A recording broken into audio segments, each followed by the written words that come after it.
players that when you see Hero wins 2-1, you want to see how he won.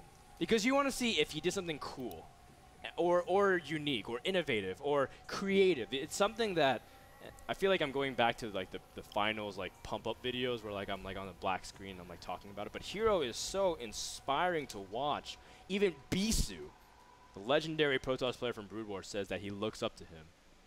Like, can you imagine if Flash said he looked up to you, Gretorp? Like, how would you? How happy would you? I can't imagine that. I can. Yeah. That's funny because he called me the other day and said, Frodan, I like your Terran play. Can you teach me a little bit? I'm like, sure, Flash. Yeah, man. No Why problem. not? Anyway. And I taught him the Gretorp build, but I really called it the Frodan build. And he's like, oh, this is such a good build. Oh. And then Flash would go in and win OSL. And then he's like, I would like to thank Frodan for his great build. He is #1 caster. Great build. And I'm like, it should be a great AWP build.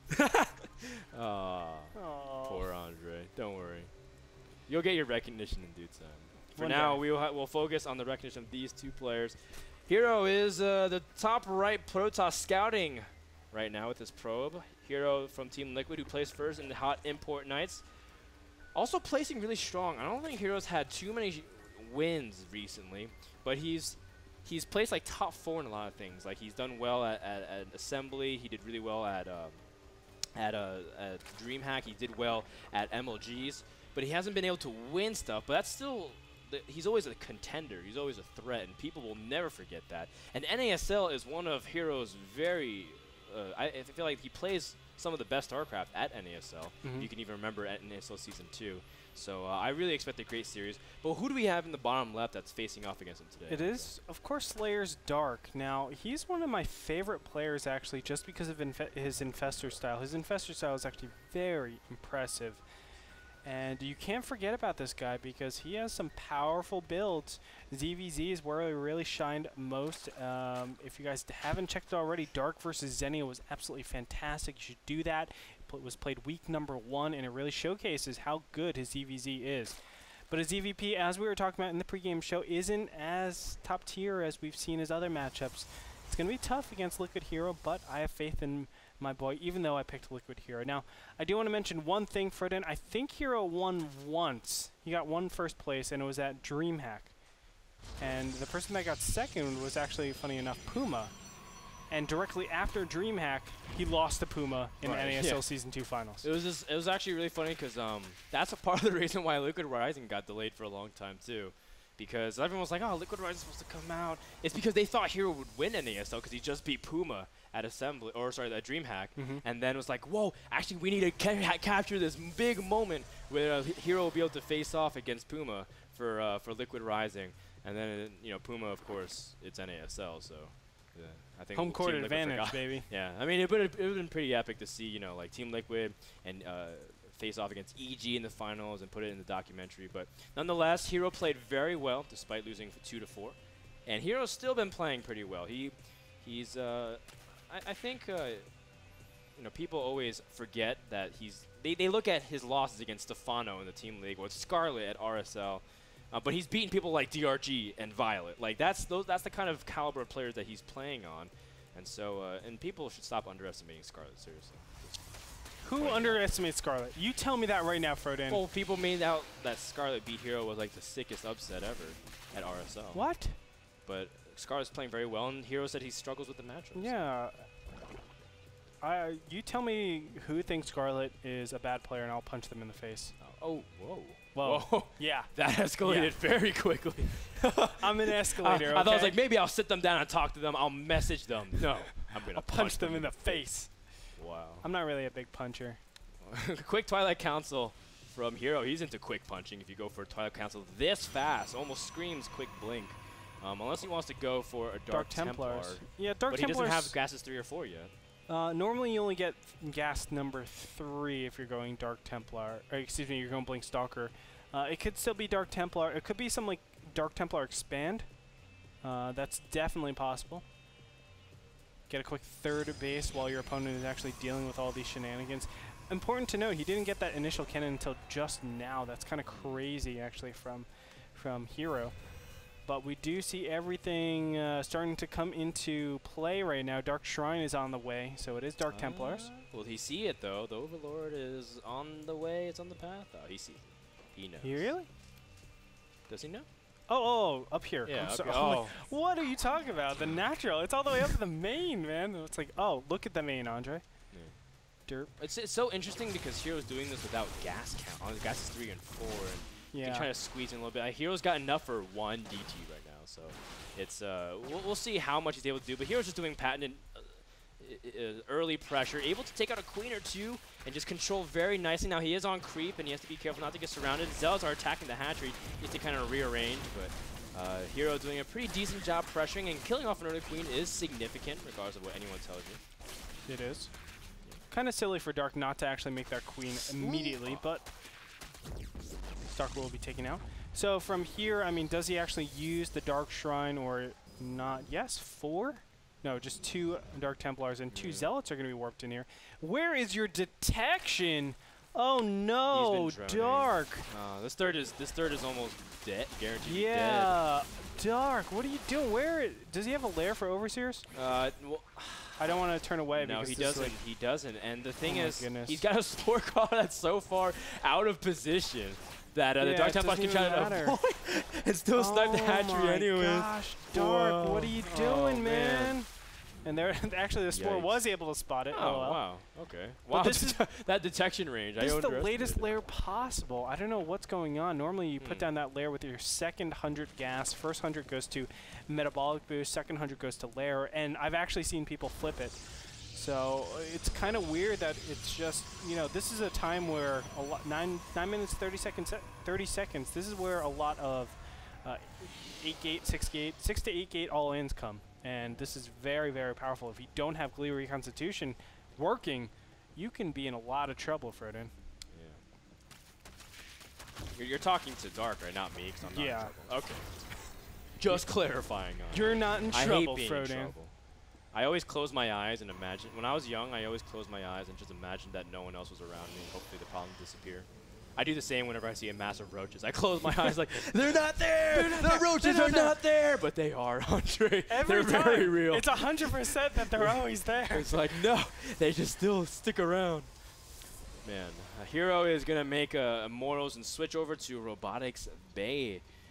Staying on 2 base, I feel like, oh, sorry, just kidding. He's planning a 3rd base at this point. That's a smart thing to do. And I think he's gained such a large advantage that he can sit back. I was really worried that he would try to go for a huge timing, and then that's kind of like, why not just sit back and just take your advantage? Hero's up in worker counts, and he's got significant tech out. He's got +2, so far ahead of his opponent's +1 that he'll be very good for the next few engagements. Oh, yeah. Hero is so far ahead right now. I mean, as you said, just sit back, relax, while the Prez plays the sax. Do you know what that's from? Relax the sax? No. Sit back and relax while the Prez plays the sax. We're Animaniacs. Okay. Oh, way too old. Yeah, okay. That's an old cartoon. I haven't seen that since, gosh, like, I am way too old. When WB kids used to be around. That was a long time ago. 90s, man. Good times. But, I mean, there's nothing else to really say. Sit back, relax, and don't worry about a thing. Don't do it. Because really, at this stage, because Dark is so far behind in that 3rd base, for him to come back into the game, he needs to take huge leaps and bounds in economy just to equalize, not even be able to be aggressive. So that's why we see Dark just pulling back. He really can't do anything to this 3rd base. I really feel like Hero could have gotten this a little bit sooner and said, hey, yeah, make a lot of units, and you won't be able to support that. I actually did that a little bit in my PVZs, knowing that, you know, if you do commit to this attack, that means you're making Zerglings and Roaches. You don't have your 3rd base up. You can't make drones, so you can't keep up with my simple 2-base economy. Even if you kill my 3rd base, I'm still far ahead because you committed so many Roaches and Zerglings all the way across the map that you're absolutely dead. You have no economy at home. Yeah, and I think that's gonna, especially since he's already behind in economy, that's just gonna be that much stronger for Hero in these positions. Hero now has Blink and +3 really quick. Man, he's gonna squeeze out +3. If he can keep Chronos on it, he can get it before the 16-minute mark, and that's gonna be that's gonna be huge for a 17-minute push if he chooses to go for that, like so many Protoss players have been doing, most notably Creative Prime. Hero trying to harass a little bit with the Dark Templar, but not really that effective. And honestly, he just needs, he's got enough map presence with DTs, or the threaded DTs, that you can see Dark is just sharking around for pylons, rather than trying to, you know, harass for any kind of base. Dark is going for a greater, a hive with a Spire. Do you think he should just go straight for the Greater Spire at this point, Andre? Or do you think he doesn't have enough time, needs to focus on his layer tech development? I've been trying to figure a plan out for Zerg at this endgame stage, and I'm not really confident in anything so far. You know, a lot of people say, yeah, go Greater Spire. Obviously, Broodlords are so powerful. But I tend to think that's a little bit hard to do on a map like Whirlwind, where you're in cross positions. Where can you really get your Broodlords into position and not be prone to some sort of counterattack, not be prone to, you know, just being caught out of position? Yeah. And I feel like Ultras, even though technically they're considered worse, they're probably the unit of choice just because of their mobility.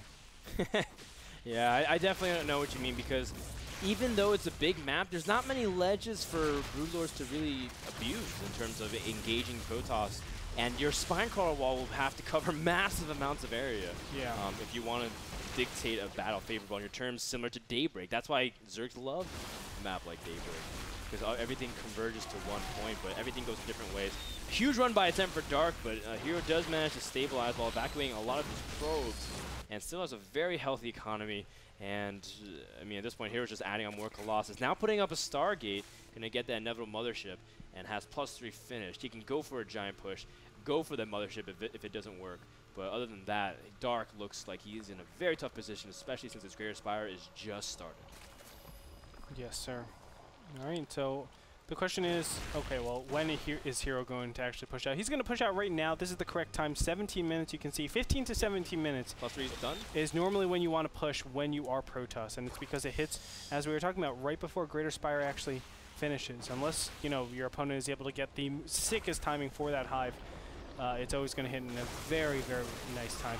Here we go. The big engagement is going to start up right here. Not really a lot coming out from Dark, and you can see everything just gets shredded by the time the Corruptors even deal with a couple of the Colossus. Nothing really of substance on the ground, but Hero is forced to push back because of those Spine Crawlers. That's the power of Spine Crawlers, really, when you're defending a Zerg. Tough spot, because you can see how many Spine Crawlers that Dark's put down.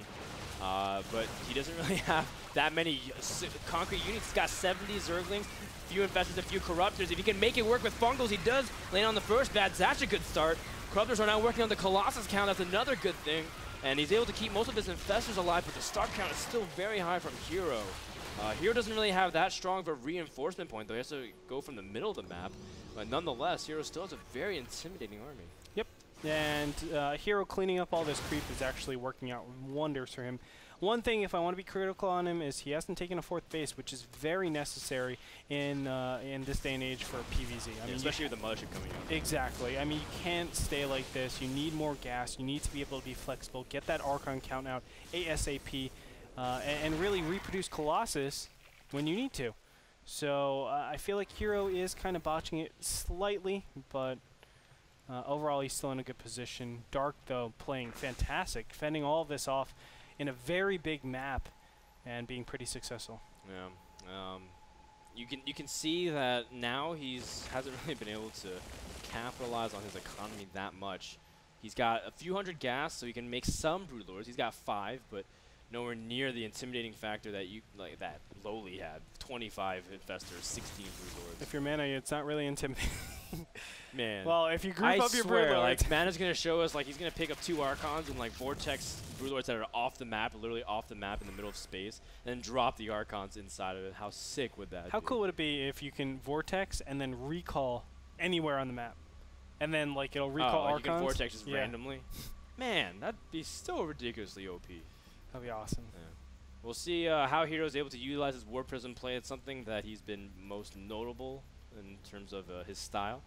Doesn't have speed yet, but one thing that he loves doing, and this I think this goes back to even DreamHack when he played against Rhett on Daybreak, able to really utilize his War Prism to drag Zerg out of position and even force things like spine crawlers in weird spots so we can lure Zerg into a nice, comfortable position, and then find another opening to still snipe tech. Like, it doesn't even matter if you hide it behind 3 spine crawlers. The hero still finds a way to be able to snipe your tech. So I think Dark has to be very careful.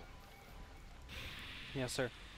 You know, this is the tough situation for Dark. I mean, where does he actually attack? How can he actually mobilize he can't attack. He has to wait. He has to wait until Hero makes a blunder. And that's really tough because Hero isn't really prone to making blunders. Look at what he's doing. He's actually adding on additional gateways. This is something we didn't see from Mana in a lot of his games, and it's because he really couldn't for the most part. No, man. He had no economy whatsoever behind his attack. That's exactly right. So it's a tough waiting game right now. We're just waiting for upgrades. We're waiting for the mothership to come out. Of course, additional bases are going to be taken. All Hero has to do right now is he can actually not attack at all, take the whole map, and then start attacking. That's how good his position is. The fact that he's been able to take this center control is meaning all the difference. You know? Hero didn't cancel the Nexus here. It's a nice little consolation win for. Ooh, picking off a couple sentries as well is always nice. Or so you thought, Frodan. Or so I thought. Oh, Hero saves sentry as well. But I guess that's forced burnt energy on just Zerglings while he's able to get other stuff. Mothership's almost popped while he's getting a +1 air weapons now. A huge dynamic, and a lot of people have been saying this, Andre, just like you've been saying, is recall is just as powerful in very, very large maps than Vortex, especially with Neural on the map. If you catch a Neural and you Vortex the Protoss army, then all of a sudden it completely swings the other way, and then it feels like Vortex is very like gimmicky. If I can get it off, I win. If I don't, I lose, and it just seems not reliable. And it's the same thing as Broodlords. Like, Broodlords are so slow. That's why it's really tough on a big map to actually confront the army. I mean, this Protoss army should actually never confront directly against these Broodlords. There's not a need to, in all honesty. Even though this Broodlord army really isn't that intimidating. Only 8 Broodlords, about to be 9 Broodlords out in the field. But, you know, that can be cleaned up with just simply Stalker Colossus, honestly. Ooh, nice feedbacks. At the same time, he's giving a lot of time to Dark, though. If there's I don't know. I'm not exactly sure about Hero's position on the middle of the map. It is very, very prone to get caught by some of the fungals without the mothership. But the mothership is meeting up with the army now, so Hero is safe. Hero gave up a lot of position there. I think it's because he's just waiting until his mothership can actually have 100 energy. See, the big problem is trading isn't good. You want to be aggressive when you're actually doing, you know, your attacks, and the Broodlords are confronting you. But here we go. Nice storms. Oh, he doesn't get the neural off. Oh, and the Vortex catches most of the infestors. And now Hero can move up and snipe a huge amount. And and the blink forward to also snipe some of the other infestors as well to really limit the options of Zerg. Great choice here from Hero, and everything just dies. The Corruptors are taking AoE damage from the Archons as well, but the Archons are actually focusing the Broodlings, and they have to back off. Hero losing a lot of supply, but a Stalker blinking up from the north side, taking out some Broodlords as well. The Infested Terrans from Dark. Oh, wow, that was risky, Dark. Morphing a lot of Broodlords in plain sight. Now, you know what? Dark did that beautifully, and he was able to actually recover quite a bit. He doesn't have a lot of infestors, but if he can get these Broodlords up, that'll be so good for him. Additional Zerglings are actually going to join in the fray, really establishing his position. Hero went from riches to rags, really. This game, he gave up so much position way too fast. I think you should have threatened the counterattack a little bit more, but when you give up that much position, you give Broodlords the ability to just do so much. And we've seen it time and time again. If you don't get those good Vortexes, Broodlord, Infestor, Corruptor will wipe the floor off of everything in your path. Yeah, I mean, Dark's done this super well. And I think you hit the nail on the head, Andre. The position of the fact that if he doesn't get the Vortex off immediately, then he loses his 4th base. He loses a huge portion of his economy. Hero doesn't have a mothership. He was not able to get up in time, and you know, we said that we gave Dark so much time, and Hero was not able to do much from this position. And now he's only got a few Archons and Stalkers, but the Bane lane from Dark showing a little style here, just trying to go out with an explosion and a bang. GG. Liquid Hero takes his first loss in the North American Star League. Wow. Season number 4. Wow, can't believe Dark was able to Very well manage done that. by Dark. Yes, very well done. You know, I was praising Hero this whole time. The Mothership was out a little bit late. I'll be honest with that. And on top of that, I feel like he didn't do anything with his advantage. Well, the fourth base, the fifth base, all of Yeah. those were really late. He doesn't have the ability to actually confront that army. I mean, there's a couple of ways to confront a Broodlord army like that. The first way is to actually just remove all the infestors on the floor, and then you can actually use Stalker Colossus a little bit to deal with that, and because it's such a long reinforcement distance, you can actually get away with that. The other way is to just rely on your Archons to actually kill all those Broodlords. If you don't get either of the two, you're dead. And yes, he traded the Infestors for his whole army, but he didn't have any other Colossus behind that. And you need AoE to deal with those Broodlings, else you're dead. Yeah, I want to also say that Dark did a really nice Infested Terran. Like, he pushed out a bunch of Infested Terrans, and the Hero took the full front of that DPS. And that Infested Terrans hurt a lot, like, especially like with +3 upgrades. Yeah, they do. So not only did Hero give Dark time for upgrades, but he sat in that DPS and kind of overestimated his position because of the Vortex. And as a result, yeah, he didn't have any Infestors out, but the Broodlords were protected from the Infested Terrans. Yeah, and that's Hero just lost so much army, and that explains that. So guys, let's thank Blizzard for making an awesome StarCraft 2 games. They also help partner with us for our StarCraft 2 events. We couldn't do it without you, Blizzard, and we couldn't do it without you in the future, so stay as you are. We'll be back with game number 2 between Hero versus Dark. Will Dark complete the upset, or will Hero finally scramble things together for his first series of NASL? We'll find out after this commercial break.